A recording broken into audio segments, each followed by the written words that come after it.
Story about my first ski trip and a trip to the hospital. I had a relationship with a man during college. He became my ex-husband. But when we were dating, he had a great idea. He said, let's go to Colorado and go skiing. My aunt and uncle live there. We can stay with them. They'll give us a car, and we can drive to the ski slopes. It'll be fun. And I said yes. And that was one of the first yeses in a whole series of mistakes. We got to Colorado and headed for the ski slopes. But I was really nervous because I'd never skied before. He said, don't worry, 2 hours of lessons and you'll be great. So I went and signed up for the lessons, and we took off somewhere skiing. After the 2 hours, I was ready. I hit the bunny slopes, and I was zipping back and forth. And after about an hour, I decided that I was ready for the intermediate slope. There was one problem. The ski lift. It was a set of poles that were attached to something that looked like a frisbee. They called them platter lifts at that time. I don't think they use them anymore here.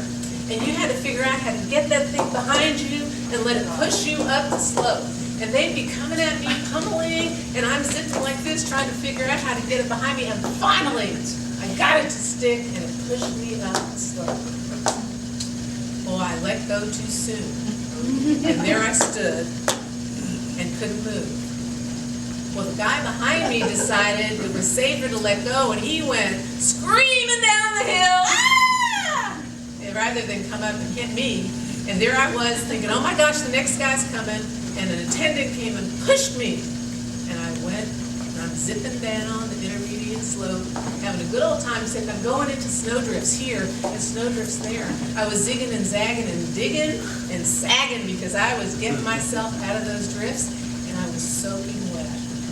And after a little while, the other skiers are saying, look out for that girl with the wet pants. She's a terror of the slopes. Because I didn't know what I was doing. I was just going zigzag, zigzag. Well, after about an hour of that, I decided that I was ready for the expert slopes. Well, that was the chairlift. So I get over to the chairlift, and I get on line, finally get on, and we're moving up, up, up. I'm looking down, down, down, and seeing how much farther away we're going. And I told my chairmate, I'm a little concerned. I'm afraid I'm not going to be able to get off this lift because I had a real problem with the platter lift. And he said, don't worry, we're going to see a sign, and when we do, I'll lift up the bar, and I'll say push, and you just push off. I said, okay. Going up and up and up and up, and I'm looking down, and there's this giant gorge. And it's getting farther and farther away. Well, luckily we got to the mist, and I couldn't see below. Well, after about a mile, we're up at the very top, and there's the sign. And my chairmate says, okay, you push off when I push off. He lifts up the bar, and he pushes off, and I push off, except I don't get off. I'm stuck. Those wet pants are frozen. That chairlift, and the chairlift swings around.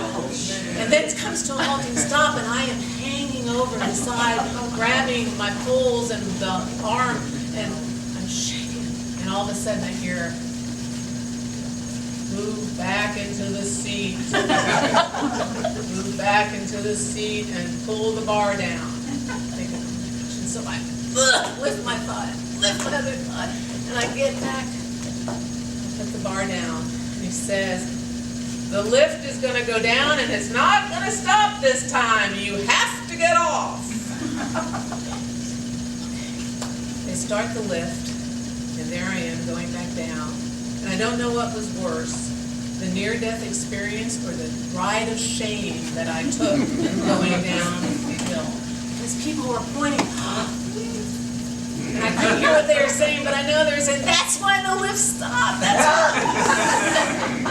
And as I'm getting closer to the bottom, there are guys standing ready to get me, and they're going, oh. And then I realize I take the bar and I lift it up, and then they grab me off the lift, and I go sliding on my skis down, and I am just so thankful that I survived. I couldn't believe it. What made me think I could be an expert? I don't know. Well, I cooked up with my ex-husband, and he said, I have just the way to end this on a high note. And so we went to House of Pies, had dinner, and his favorite pie, rhubarb strawberry pie. I took a bite and savored the sweet taste, the tingly taste. The tingly taste? All of a sudden, my lips turned to rubber, and my throat constricted, and my face blew up, and I couldn't breathe. And it turned out I was allergic to rhubarb. Luckily, the hospital was just down the street. He got me there. They gave me a shot. I was breathing again, and I survived. And I'm here to tell the story of my first ski trip and a trip to the hospital.